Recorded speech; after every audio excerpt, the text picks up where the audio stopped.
बिस्मिल्लाहिर्रहमानिर्रहीम अस्सलाम वालेकुम hello everyone I hope you all are doing well. आज का जो हमारा पोएम है that's from American literature I heard a fly buzz when I died by Emily Dickinson. बहुत ही इंटरेस्टिंग पोएम है और एमिली डिकिंसन ये एक अमेरिकन थी। बाकी एमिली डिकिंसन की अगर आपने बायोग्राफी देखनी एक शॉर्ट बायोग्राफी समझनी है सो इस पे ऑलरेडी मेरी एक वीडियो बनी है, एक पोएम में मैंने इसको डिस्कस किया था और वो पोएम का नाम है सक्सेस इज़ काउंटेड स्वीटेस्ट। सो उस पोएम में मैंने इसकी एक शॉर्ट बायोग्राफी डिस्कस की है, उस वीडियो को ज़रूर देख लीजिएगा। और आई हर्ड अ फ्लाई बस इस वीडियो में हम इस पोएम के की points, title, significance, poem translation और लास्ट में थीम्स को डिस्कस करेंगे। सो टाइम को वेस्ट के बगैर let's get started. I heard a fly buzz when I died is a poem by Emily Dickinson, an American poet who lived from 1930 to 1886। तो ये एक अमेरिकन पोइट ने लिखी है और कब तक ज़िंदा थी और कब ना 1830 से लेके 1886 तक।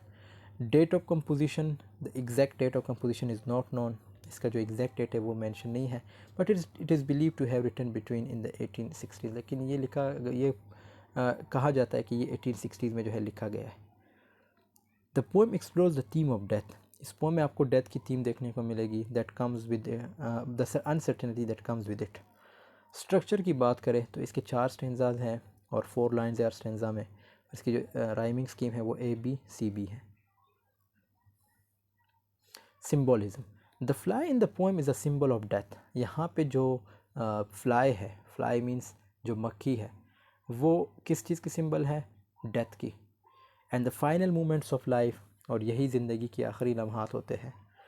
It also represents the mundane and ordinary in the face of something is extraordinary as death.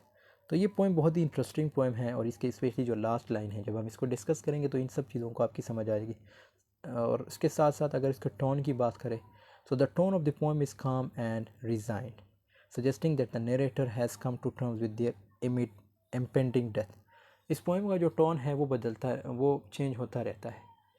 सो कभी काम तो कभी एक हार्श टाइप होता है। स्टाइल की बात करें, the poem is written in Dickinson's characteristic style which is characterise by the use of slant rhyme. तो इसमें स्लेंट राइम यूज़ हुए हैं, ठीक है। अनकन्वेंशनल कैपिटलाइजेशन मीन्स जहाँ पे कैपिटलाइजेशन नहीं होनी चाहिए, जहाँ पे लेटर को बड़ा नहीं लिखना चाहिए, लेकिन वहाँ पे इसने लिखा है। एंड फंक्चुएशंस बहुत ज़्यादा यूज़ हुए हैं, डैशेस, ये डैश वगैरह बहुत ज़्यादा यूज़ हुए। And a focus on the internal emotional experience of the speaker, और अपने जो इंटरनल इमोशन स्पीकर के, मतलब जो स्पीकर के इंटरनल इमोशंस हैं, जो एक्सपीरियंस उसने किया है अपनी लाइफ में, वो चीज़ें इसने इस पोएम में मेंशन की। Interpretation, the poem can be interpreted as exploration of the unknown and the mystery of death. तो ये डेथ से रिलेटेड है और इसकी जो इंटरप्रिटेशन है वो डेथ से रिलेटेड ही होंगी। as well as the reflection of the inevitability of mortality. Mortality means lafani. The poem begins with the narrator describing the moment of their death. As they are lying on their death bed, the room is silent except for the buzzing of a fly. कहती है कि मैं, मतलब इस poem में अगर हम देखें तो ये चीज़ मेंशन है कि जो पोइटिस है, मींस जो एमिली डिकिंसन है, वो डेथ के बेड पे है और वो मरने के करीब है, लेकिन रूम में जहाँ तक वो महसूस कर रही है कि एक फ्लाई है, बाकी कोई भी नहीं है। The narrator mentions that their loved ones are gathered around them waiting for them to die. लेकिन अगेन ये भी चीज़ भी मेंशन करती है पोएम में, ये वैसे लाइन्स में भी इधर लिखा है लेकिन पोएम में भी ये बताती है कि मेरे डेथ के मतलब मेरे बेड के आसपास, जो डेथ बेड है उसके आसपास मेरे फैमिली मेम्बर्स, मेरे फ्रेंड्स, ये सारे जमा हैं। The tone of the poem is calm, ये अगेन वही चीज़ रिपीट हुई है। The fly comes a symbol for the narrator's transition from the life of death, वही चीज़ रिपीट हुई है कि जो सिंबल है फ्लाई, फ्लाई जो है किस चीज़ का सिंबल है? डेथ का। Narrator describes the moment for the death as a stillness, stillness सुकून को कहते हैं, suggesting that the transition from life to death is a peaceful one। तो ये सुकून से मरना चाहती थी और सुकून से जो है रूम में थी, लेकिन एक फ्लाई जो कि उड़ रही होती है रूम में, विंडो से इंटर होती है। The final stanza of the poem suggest that the narrator is now in a state of the after life. The site of the king suggest that the narrator is in the presence of God और someone other being. यहाँ पे जो poem में God use होगा, sorry जो king use होगा वो God को रेफ़र करेगा। सो यहाँ पे ये इन लाइन में ये बताना चाहिए कि मैं गॉड का वेट कर रही थी, मतलब किंग का वेट कर रही थी कि वो आके मुझे ले जाए। Overall the poem explore the theme of death, तो इसमें डेथ का थीम है and the unknown that comes with it. The poem is both peaceful and haunting, तो ये पीसफुल और हॉन्टिंग है, leaving the reader with a sense of uncertainty and a feeling that the narrator has crossed over to something beyond our understanding. हो so title significance की अगर बात करें, the fly represents death, जो fly है उस चीज़ किस चीज़ को रिप्रेजेंट करती है, डेथ को, ठीक है, और सिंबल भी है डेथ की। The buzzing of the fly represent the final moments of the narrator's life and the crossing of a threshold from life to death. तो ये जो बजिंग है, मीन्स आप बजिंग वगैरह मतलब समझते हैं कि जब रूम में एक किस्म का शोर होता है एक किसी मक्खी का, सो उसको हम बजिंग कहते हैं। तो ये किस चीज़ को लाइक रिप्रेजेंट कर रही है, ये फाइनल मोमेंट्स है, किस चीज़ किसके लिए, जो नरेटर की लाइफ की फाइनल मोमेंट्स है उसको शो कर रही है, मतलब वो मरने के करीब है। The fly is a metaphor for death, और ये मेटाफर है डेथ के लिए, and it presents in the title sets the tone for the rest of the poem. तो यही चीज़ जो है फिर टोन सेट करती है पोएम के लिए। The juxtaposition of the ordinary and the extraordinary, the title juxtaposes the ordinary mundane image of a fly with the extraordinary and profound even of death. This तो अगेन इसमें like death की बात की गई है, एक जक्स्टापोजिशन, ये एक लिटरेरी डिवाइस है, ठीक है। The contrast highlights the paradox, इसी तरह ये भी एक लिटरेरी डिवाइस है जो पैराडॉक्स है of death and the way in which it both an ordinary and extra ordinary event. तो किस तरह पैराडॉक्स किस तरह यूज़ हुआ है, एक तो वो मरने के करीब है, ऊपर से वो जो है चीज़ें बता रही है कि रूम में जो है एक फ्लाई आई है, ऊपर से वो मतलब उसकी एक बजिंग टाइप साउंड है, तो इट मीन्स यहाँ पे पैराडॉक्स इसलिए यूज़ हुआ है, एक कंट्रास्ट शो किया गया है। The sensory experience of death, इसके सेंसेस वगैरह का भी जिक्र है इसमें। The use of the word heard, heard जो वर्ड यूज़ हुआ है, लाइक पोएम का अगर नाम देखें तो क्या नाम है, आई हर्ड अ फ्लाई बस। सो यहाँ पे जो हर्ड वर्ड है इन the title suggest that the experience of death is a sensory one. तो ये जो एक्सपीरियंस है डेथ का ये सेंसरी है। सेंसरी आपको पता है हमारे 5 सेंसेस होते हैं। This theme is echoed throughout the poem as the narrator describes the silence of the room and the sound of the fly buzzing. तो पूरे रूम में साउंड होता है किस चीज़ का, फ्लाई का। The presence of the narrator, the use of the first person pronoun, I का use हुआ है, जैसे स्टार्ट में इसने बताया कि आई हर्ड अ फ्लाइंग बस, a fly buzz. In the title establish the presence of narrator, तो आई किस चीज़ को रिप्रेजेंट कर रही है, ऑब्वियसली नरेटर को। And their perspective of the movement of their death, और ये उसके डेथ को भी रिप्रेजेंट कर रहे हैं। The title suggest that the narrator is still present and aware even after their physical body has died. कहते हैं कि ये जो नरेटर है उसकी डेथ हो गई है, लेकिन फिर भी वो उसकी जो फिजिकल बॉडी है वो अवेयर है कि रूम में एक मक्खी आई है और उसका एक शोर है। Overall, the title I heard of Fly Buzz When I Died is significant to the poem as it sets the tone and establishes the central metaphor that Dickinson uses throughout the poem। तो ये overall इसकी पूरी ये एक किस्म की explanation है। अब हमारा जो मेन पर्पज़ है वो है पोएम की ट्रांसलेशन। सो पोएम सबसे पहला लाइन है आई heard a fly buzz when I died. एक और चीज़ यहाँ पे मेंशन मैं करूँगा कि जितने भी पोएम्स हैं ज़्यादातर एमिली डिकिंसन के, वो उसके मरने के बाद पब्लिश हुए। इसने 1800 के करीब पोएम्स लिखे हैं। सो मरने के बाद जो पोएम पब्लिश होते हैं वो ओबियसली या इसके फैमिली मेम्बर्स करते हैं या इसके फ्रेंड्स करते हैं या इसके कोई दूसरे पब्लिशर जो होते हैं वो करते हैं। अब इसने तो टाइटल नहीं दिया होता है, मतलब कोई पोएम है जब इसके मरने के बाद पब्लिश होता है, अगर इसने टाइटल ना दिया हो तो कौन लोग टाइटल देंगे, इसके फैमिली मेम्बर टाइटल देंगे, इसके फ्रेंड्स टाइटल देंगे या कोई और पब्लिशर देगा। अब जब वो टाइटल देंगे तो टाइटल किस बेस पे देंगे, टाइटल हमेशा पोएम का जो पहला लाइन होगा उसको टाइटल रखेंगे।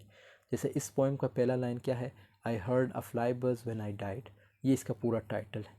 लोग हमेशा जो है यहाँ तक इसको महदूद करते हैं आई हर्ड अ फ्लाई बज़, लेकिन ये पूरा टाइटल इसका ये आई heard a fly buzz when I died. तो इस लाइन का मतलब ये है, मुझे एक मक्खी की पड़पड़ाने की आवाज़ आई है उस लम्हा जब मैं मर गई। The stillness in the room was like the stillness in the air between the heavens of storm. उस रूम में इतना सुकून था, स्टिलनेस का मतलब है सुकून, जैसे तूफान के बाद तेज़ हवाओं के बीच जब कोई सुकून वाली हवा बहती हो, बिल्कुल उस तरह का सुकून था, मतलब कमरे में सन्नाटा था, सुकून था। The ice around had wrung them dry। जितने लोग मेरी मौत पर वहाँ आए थे, जो मेरे बेड के आसपास खड़े थे, उन्होंने इतने आंसू बहाए थे कि अब उनके उनके आंखों में कोई आंसू ही नहीं था, उनकी आंखें ड्राई हो गई थी। And breaths were gathering firm for that last onset.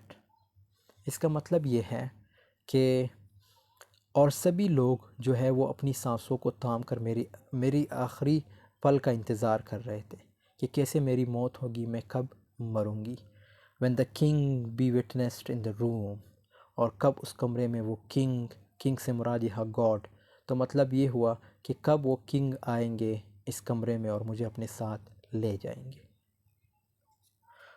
I willed my keepsakes signed away what portion of me be assignable, and then it was। In lines का मतलब ये है, मैंने अपनी विल पर साइन कर दिया। विल का मतलब आप बेहतर जानते हैं, विल वसीयत को कहते हैं उर्दू में, अगर इसका मतलब देखें वसीयत को कहते हैं। विल क्या होता है? मरने से पहले जो लोग अपनी प्रॉपर्टी को किसी दूसरे के नाम कर जाते हैं, तो एमिली डिकिंसन कहती है कि मैंने अपने विल पर साइन कर दिया था और जो भी चीज़ें मेरे पास थी जिन्हें मैं बांट सकती थी उनके मैंने हिस्से कर दिए थे, यानी डिस्ट्रीब्यूट कर दिए थे, और ये सब कुछ अपने फैमिली मेम्बर में जो है बांट दिया था।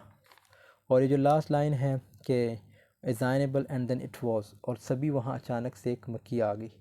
ठीक है, तो यहाँ पे इसका मतलब ये है and assignable then it was, तो वहाँ पे अचानक से एक मक्खी आ गई। और इस तरह there interposed a fly with blue uncertain stumbling buzz, और तभी वहाँ जब अचानक से एक मक्खी आ गई, और वो मक्खी जो थी ब्लू रंग की थी और पूरे कमरे में उड़ रही थी। ठीक है, जैसे उसे पता ही नहीं था कि उसे कहाँ जाना है। अब ये मरने के करीब हैं, तो ये कहती हैं कि उस कमरे में अचानक एक मक्खी आ गई, ब्लू कलर की थी, और वो एक विंडो से इंटर हुई है, और उसे पता ही नहीं था उस मक्खी को कि मैंने कहाँ जाना है। Between the light and me, stumbling buzz between the light and me, stumbling buzz between the light and me का मतलब यह है, और फिर वो मक्खी अचानक से लाइट और मेरे बीच आ गई।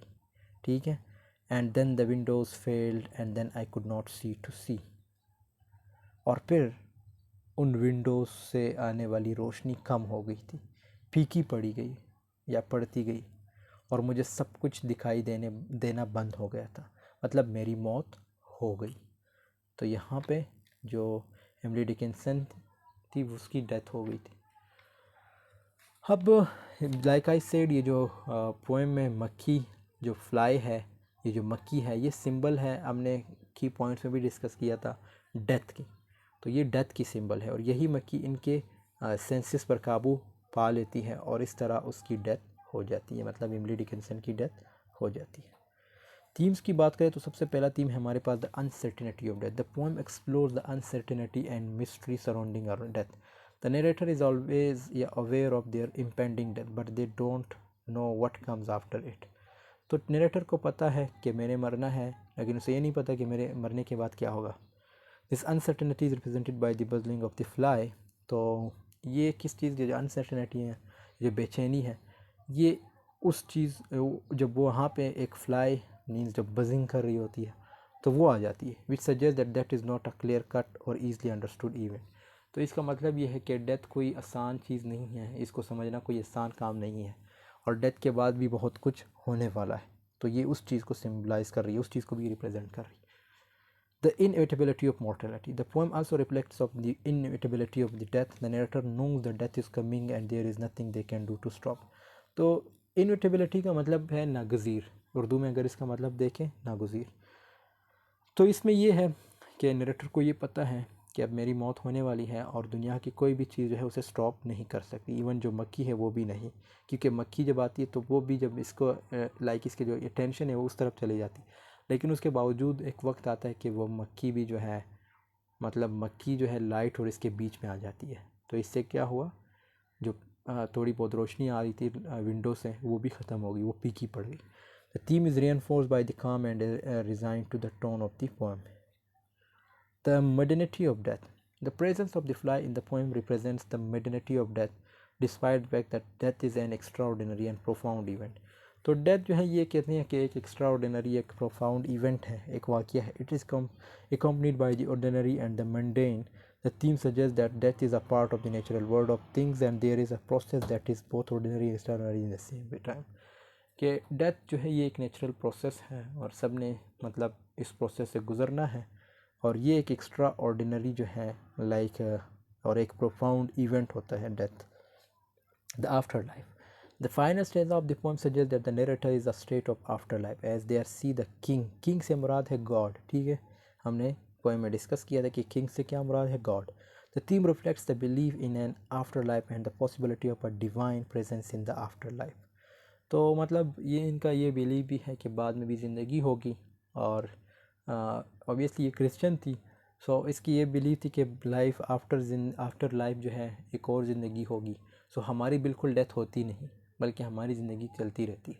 ये इसने एक और पोएम में भी डिस्कस किया था, व्हेन आई एम डेड. ठीक है, सो उसको भी आप लोग देख लीजिएगा, उस पर मैंने आई थिंक कल वीडियो अपलोड की थी.